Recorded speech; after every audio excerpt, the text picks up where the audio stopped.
বন্ধুরা সবাই দেখো, বর্ষার দিনে স্কুল না যেতে পেরে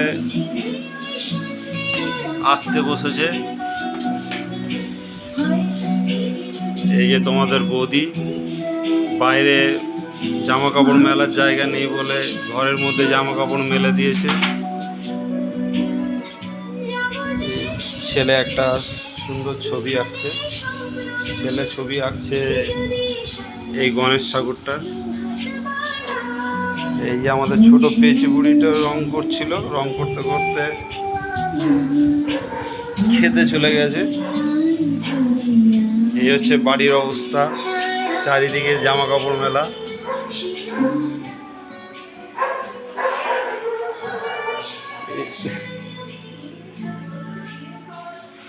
বাইরে দেখো চারিদিকে জল ভর্তি।